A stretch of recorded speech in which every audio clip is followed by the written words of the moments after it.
Olá, eu sou o professor Másio Miguel e hoje vamos falar sobre Pernambuco, sob a interventoria de Agamenon Magalhães. Para começarmos, temos o apelido colocado para esse cara. Ele era chamado de o China Gordo. Então, observa aí o apelido lançado para essa figura que você está vendo na imagem. Primeiro, vamos elencar os principais fatos de seu governo. O primeiro seria algo chamado de Liga contra Mocambos. Segundo, a renúncia do prefeito de Olinda. Terceiro, Lei Malaya, também chamada de antitruste. Quarto, Lei Agamenon. Quinto, bandeiras contra o regime. Sexto, participação da Constituição de 1946. E um sétimo fato seria que ele venceu as eleições de 1950. Então, são 7 pontos que a gente vai analisar sobre o governo de Agamenon Magalhães. Antes que a gente aborde essas temáticas, eu gostaria que você prestasse atenção na data 1937 até 45, que, se tratando do governo brasileiro, nós temos o Estado Novo, que seria a ditadura de Getúlio Vargas. Aqui você pode ver a propaganda oficial colocada durante o Estado Novo, que tem como objetivo cuidar da imagem do presidente. Para isso, o jornal Folha da Manhã, o Rádio Clube de Pernambuco, festas e cerimônias, todas elas serão voltadas para exaltar o governo e falar do nacionalismo. Então, vamos aqui abordar alguns desses temas. Primeiro, se tratando do jornal Folha da Manhã. Pessoal, percebe, ele foi fundado em 1938, que saía em 2 edições diárias e tinha uma coluna permanente intitulada Agamenon Magalhães escreve, reproduzida também em diversos órgãos de imprensa nos principais estados da federação. Outro ponto importante seria ligado à Rádio Clube de Pernambuco. O interventor mantinha assim um contato permanente com a opinião pública. Olha aqui, ó, um ponto muito importante, respondendo às indagações que os leitores lhe enviavam por correspondência sobre diversos temas: cultura, política, problemas administrativos, entre outros. Por isso que o acesso aos meios de comunicação eram fundamentais, porque o período era de ditadura. Logo, você precisava controlar os meios de comunicação. O Getúlio Vargas, ele criou algo chamado de DIP, Departamento de Imprensa e Propaganda, um órgão que regulava os meios de comunicação e tinha como principal fator cuidar da imagem do presidente. Então, você observa que o Agamenon Magalhães, em Pernambuco, é a personificação dessa figura, tendo aí uma propaganda oficial retratada em jornais, rádios, festas e cerimônias, tá certo? Pois então, vamos dar continuidade para que a gente possa analisar cada ponto do seu governo. O primeiro seria a Liga contra Mocambos. Pode ver que em seu governo ele construiu milhares de casas para os pobres, criou a mística de anti-mocambo, fundou centros operários, escolas, cooperativas, editoras, instituiu seminários pedagógicos. Como você pode ver, essa expressão chamada Liga contra Mocambos seria justamente um projeto habitacional. Como você pode observar nessa imagem, olha aqui que nós temos: mocambos localizados em áreas alagadas do Recife deram origem às primeiras palafitas da cidade. Então observe que essa formatação e essa outra imagem, ela acabava sendo um cenário urbano da época e, claro, o Agamenon Magalhães, ele vai criar uma série de projetos para justamente a urbanização do Recife, trazendo também a cabo o saneamento básico. Dessa forma, ele construiu diversas casas populares de alvenaria, fortalecendo a educação, a saúde, a pequena agricultura. Essa liga, em 1945, se transforma em uma autarquia cujo nome seria Serviço Social contra Mocambo. tá certo?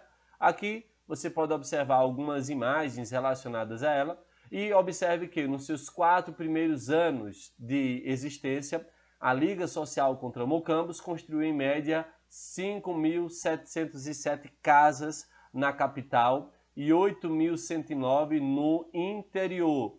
Sabemos que essa quantidade era irrisória para erradicar com o projeto de habitação, tá? Que tinha ali uma carência por volta de 45 mil barracos recenseados em 1937. Agamenon então recebeu diversas críticas e podemos dar destaque a essas críticas a da figura de Gilberto Freire, um pensador fundamental para a época.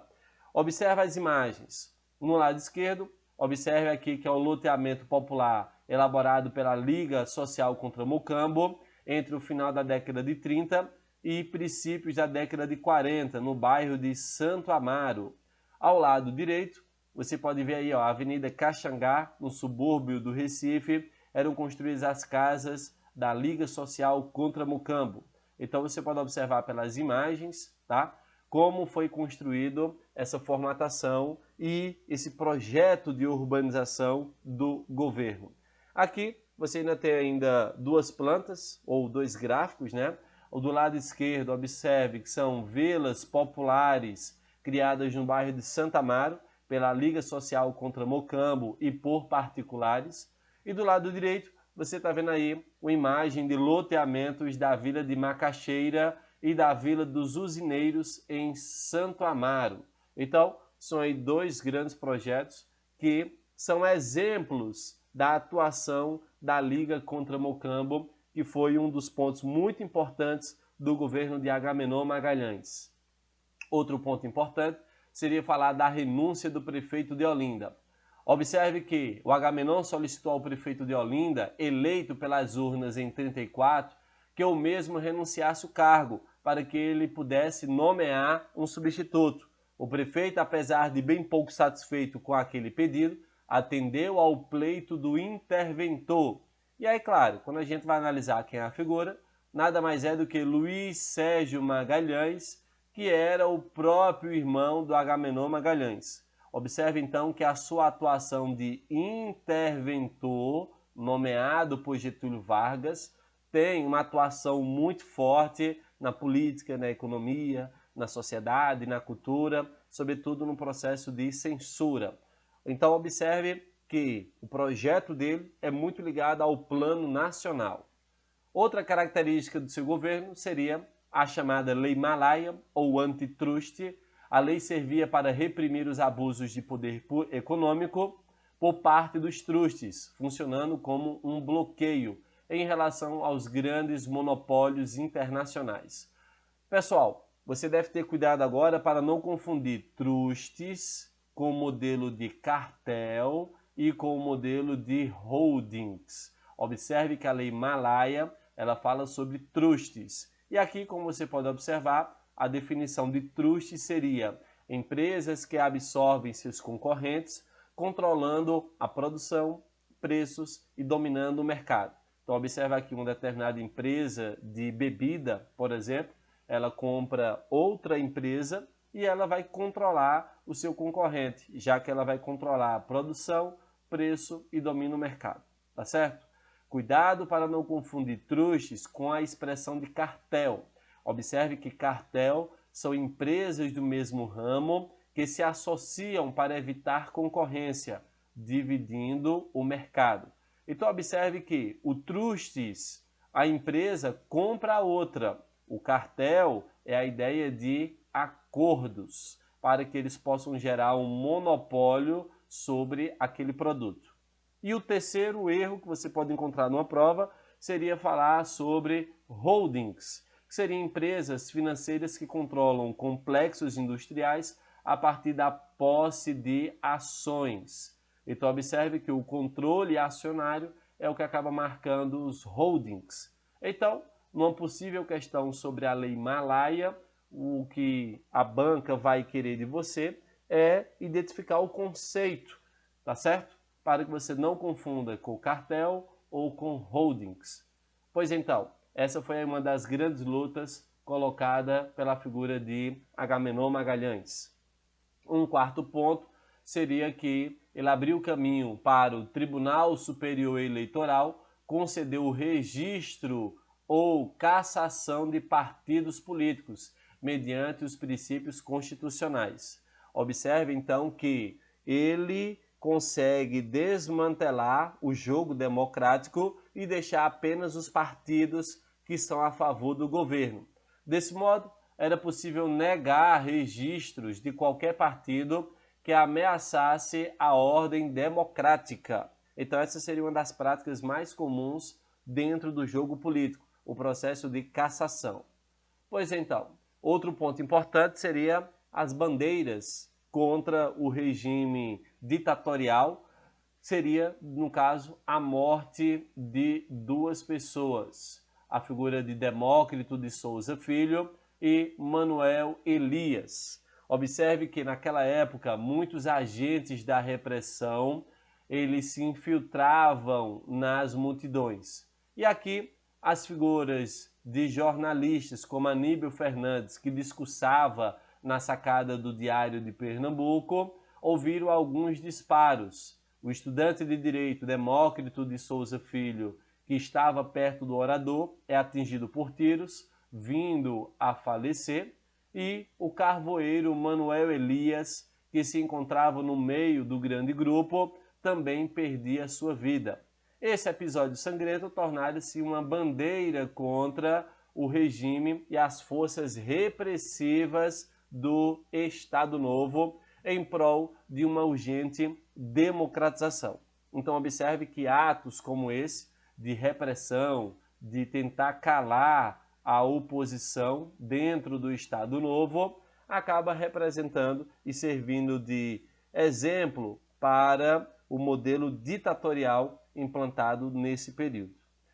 Um sexto ponto seria que o Agamenon participou da construção da Constituição de 46. Observe que as atividades de Agamenon foram muito relevantes no que diz respeito à ordem econômica, às garantias das liberdades públicas e à organização do trabalho e da proteção do operário e da família.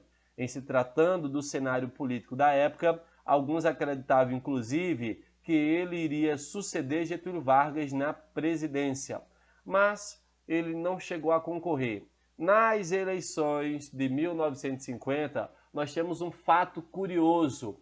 O Getúlio Vargas decide dar apoio à candidatura do inimigo de Agamenon, o João Cleófas, para o governo de Pernambuco. Observe então que o fato de Getúlio Vargas pedir votos para Cleófas quebra toda aquela estratégia de ter um apoio de interventor durante 37 a 45. O resultado é que o Agamenon sai vitorioso devido à sua atuação política durante o período de interventor. Observe que o Agamenon ele ganha as eleições, aqui você tem uma diferença de 196 mil contra 186 mil votos de João Cleófas.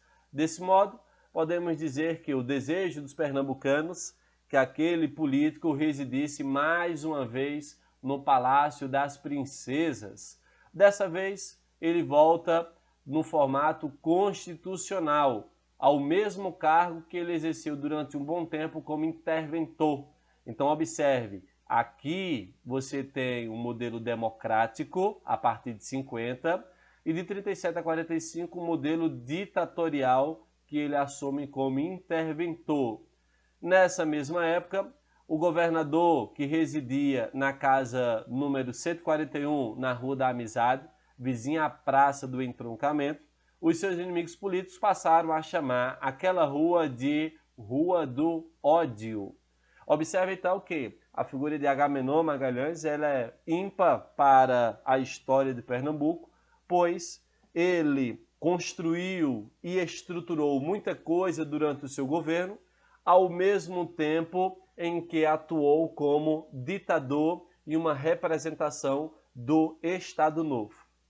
Espero que tenham entendido o máximo de conteúdos. Abraço a todos!